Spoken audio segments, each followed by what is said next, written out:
Flavie, tu dis tout le temps qu'il faut sortir de la vente du temps en freelance, mais concrètement, comment on fait pour pricer autrement qu'au TJM? Ça, c'est ma question préférée, on me la pose tout le temps, parce qu'effectivement, on a l'impression que quand on se lance en freelance, il faut absolument vendre son temps. Pourtant, le TJM, c'est la catastrophe pour les freelances. Pourquoi? Parce que ça plafonne tes revenus. Tu pourras jamais faire plus de chiffre d'affaires que d'heures disponibles dans ta semaine.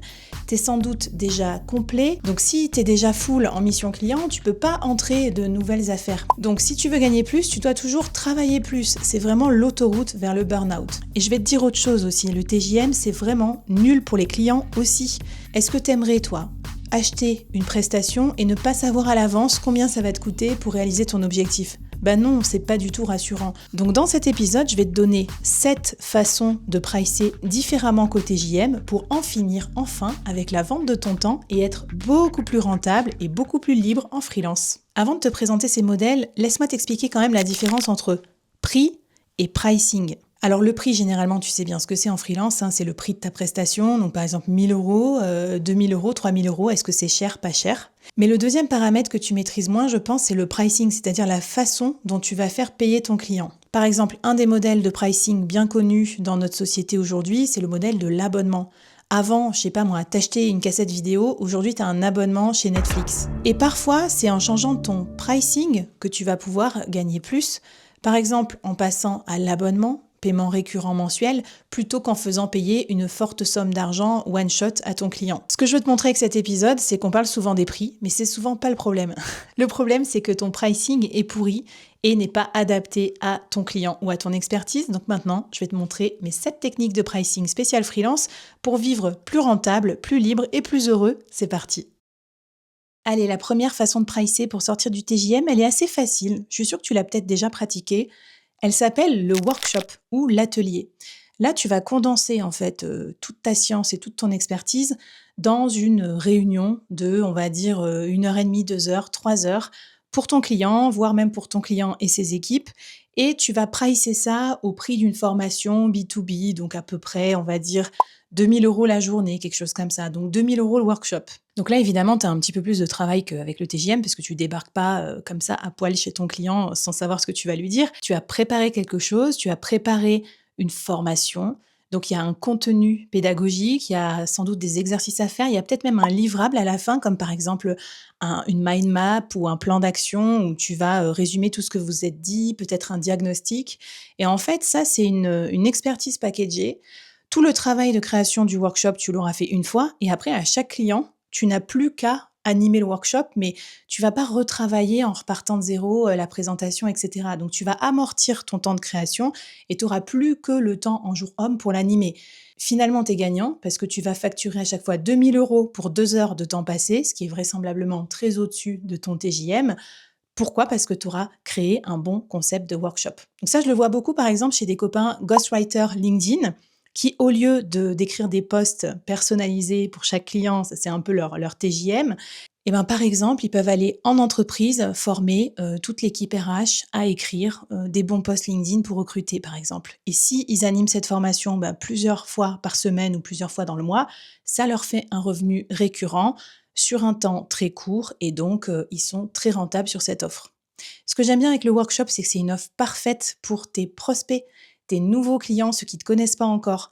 Pourquoi? Parce que comme ils ne te connaissent pas encore, ils n'ont pas une pleine et entière confiance en toi, ils ne peuvent pas encore te donner pleinement carte blanche. Et l'avantage du workshop, c'est qu'il est presque présenté comme un produit. Il y aura la durée, il y aura le thème, il y aura les résultats que les personnes vont obtenir à l'issue du workshop. Donc c'est beaucoup plus rassurant d'acheter un workshop à 2000 euros où on sait ce qu'on va récupérer à la fin comme résultat que de prendre un freelance au TJM et on ne sait pas combien de temps la mission va durer. Du coup, une fois que tu as fait un workshop, après, bien sûr, tu vas essayer de vendre en upsell d'autres formes de prestations. Tu vas pouvoir puiser dans les modèles que je vais te présenter après.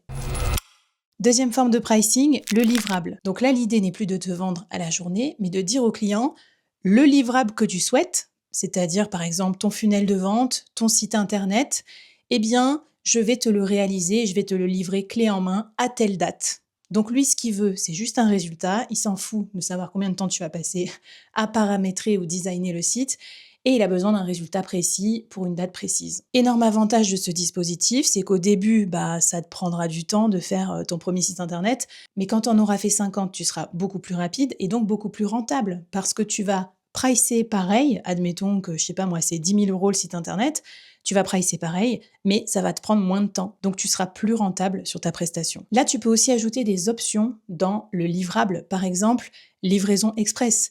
À mon avis, c'est pas pareil quelqu'un qui veut un site internet dans 3 mois et quelqu'un qui veut un site internet pour dans 3 jours. Tu peux aussi ajouter une maintenance, un espèce de petit forfait, ou peut-être des heures de coaching ou de consulting a posteriori pour continuer à mettre à jour le livrable. Par exemple, le cas d'un site internet, ça serait tout à fait pertinent d'avoir un forfait maintenance où il y a toujours des choses à faire et le client s'en rend compte après qu'il veut créer un nouvel article, créer une nouvelle rubrique, etc. Moi, j'aime beaucoup le livrable comme offre de cœur, comme offre vache à lait pour les freelances parce que c'est facile de savoir combien de temps ça va te prendre et quel chiffre d'affaires tu vas réaliser. C'est facile à vendre parce qu'on vend un résultat concret dont les clients ont absolument besoin. Et c'est même intéressant pour commencer à déléguer des choses si tu veux que d'autres freelances bossent avec toi pour faire certaines parties du livrable. Donc ça peut te permettre de commencer à gagner un petit peu de temps sur ton activité. Troisième format de pricing, le forfait ou l'abonnement. Alors moi, je suis très cliente de freelance en abonnement. Quel est l'intérêt de ça? C'est qu'en fait, quand tu es client, une fois que tu as une bonne entente avec un freelance, s'il te propose un bon forfait, tu préfères rester avec lui que de partir dans la nature, chercher un autre freelance, etc. Donc ça marche très bien pour des clients qui vont avoir des demandes récurrentes. Et typiquement, je vais te citer les 2 exemples d'abonnements que moi j'avais achetés. J'avais un abonnement chez Loris. On a enregistré un épisode du board ensemble, d'ailleurs tu peux l'écouter. Un abonnement de copywriting illimité où j'avais le droit de faire jusqu'à 1 demande par jour de copywriting pour m'aider à écrire des posts LinkedIn, des articles, etc., etc. Ça, c'est hyper pratique pour le client parce qu'il te briefe une fois et après, il te fait des demandes quand il veut. Et c'est très pratique pour le freelance parce qu'au début, le client te demande beaucoup de travail et puis après, ça s'espace un petit peu. Voilà, moi je me rappelle le premier mois avec Loris, je lui avais demandé plein de trucs et puis après j'avais moins de besoins, mais je le gardais quand même parce que j'avais toujours des besoins ponctuels. Là, dans cette logique d'abonnement, t'es pas trop rentable au début, mais après tu deviens beaucoup plus rentable sur la durée de l'abonnement du client. Deuxième exemple, je suis abonnée chez Inès, qui est designeuse et qui me fait des designs à la demande. J'en ai besoin pour mes miniatures YouTube, pour la couverture de mon livre, pour des posts sur les réseaux sociaux. Dès que j'ai une demande, je lui envoie un petit WhatsApp et hop, elle fait la créa visuelle. Avoir des abonnements, c'est hyper intéressant aussi en tant que freelance parce que ça te fait du recurring revenu, du revenu récurrent. Donc ça lisse ton chiffre d'affaires. Admettons que tu es, je sais pas moi, 3 abonnés à 1 000 € chacun, pouf, ça te fait déjà 3 000 € de chiffre d'affaires mensuel d'office, assuré qu'il y ait des pics ou des creux dans ton activité. Je trouve ça très intéressant pour sécuriser et dérisquer ton chiffre d'affaires. Là aussi, du coup, l'intérêt, c'est fidéliser des clients d'avant. Par exemple, je reprends mon offre livrable site internet. Hop, derrière, je mets un forfait maintenance, un abonnement mise à jour de site internet où je vais créer de nouvelles choses pour mon client et il sera très content. Et le client aussi, en fait, ça l'arrange de payer tous les mois plutôt que de claquer la moitié de sa trésor dans ta prestation en début d'année. Quatrième modèle, le retainer. Alors ça, le retainer, c'est un truc qui nous vient des États-Unis et c'est moins connu en France. Comme son nom l'indique, ça signifie « retiens-moi ». Donc ça, c'est pour les freelances plutôt, on va dire, d'élite, qui sont déjà assez experts sur leur domaine. Il n'y en a pas beaucoup des comme vous sur votre marché. Votre client a déjà travaillé avec vous, bien sûr, sur un livrable, voilà, ce genre de choses. Et là, ils vont payer un frais fixe mensuel ou annuel pour pouvoir vous garder et que vous travaillez uniquement pour eux, en exclusivité. À la différence d'un forfait, c'est qu'ils savent que là, sur le moment, ils n'ont pas besoin de vous, mais qu'il va y avoir des occasions dans l'année où ils auront besoin de vous. Par exemple, moi, quand j'étais commercial externalisé, j'avais vendu un retainer à une start-up qui était en levée de fonds.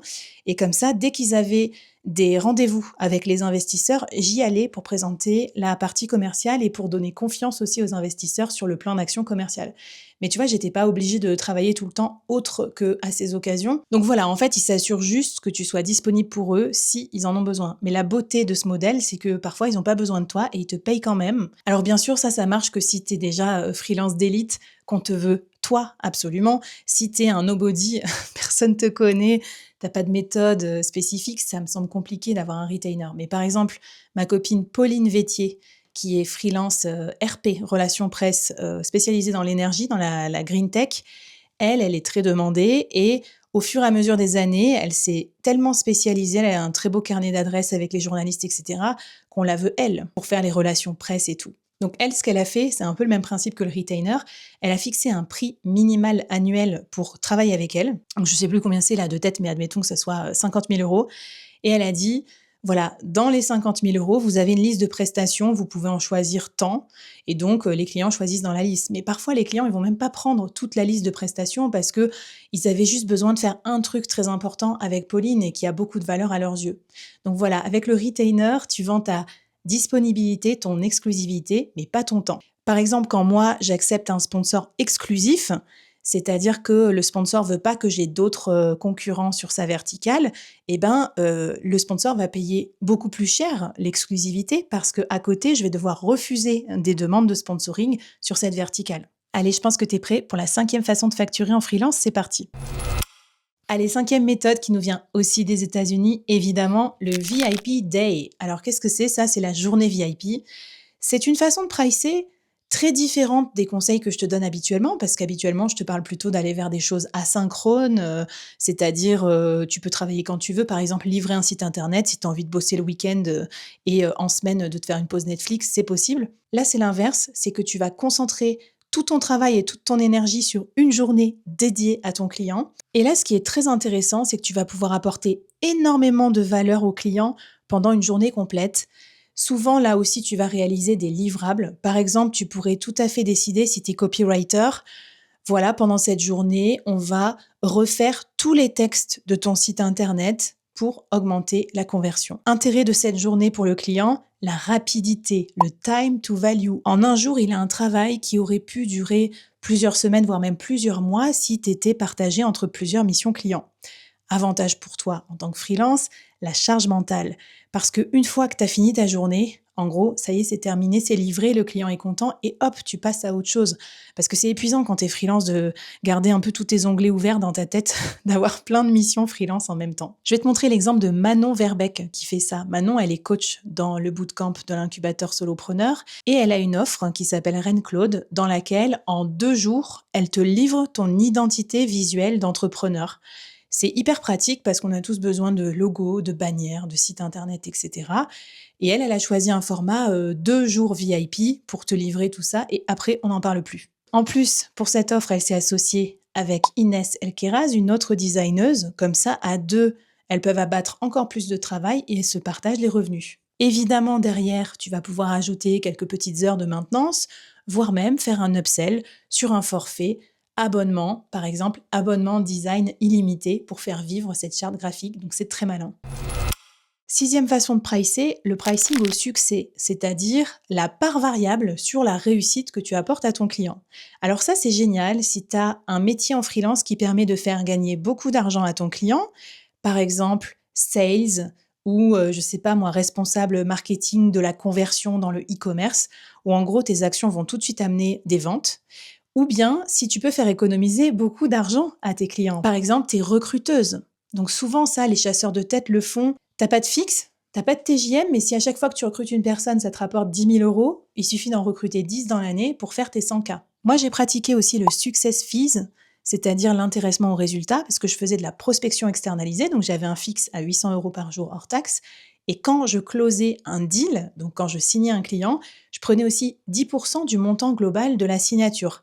Ça, les clients adorent parce que comme ça, ils trouvent que le freelance est solidaire du succès de la mission et un peu moins dans une posture passive de bon bah j'ai fait mon travail mais ça n'a pas marché donc c'est de votre faute. Ça, les clients aiment pas du tout.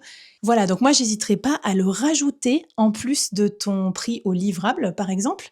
Attention juste à un truc, c'est que tu sois en capacité de bien traquer ce chiffre et que le client soit un client de confiance, que vous signiez un contrat, etc. Parce que parfois, il y a un délai entre le moment où tu fais la mission et où le client va signer. Et là, ça peut être compliqué d'aller récupérer ta part variable de 10%, par exemple.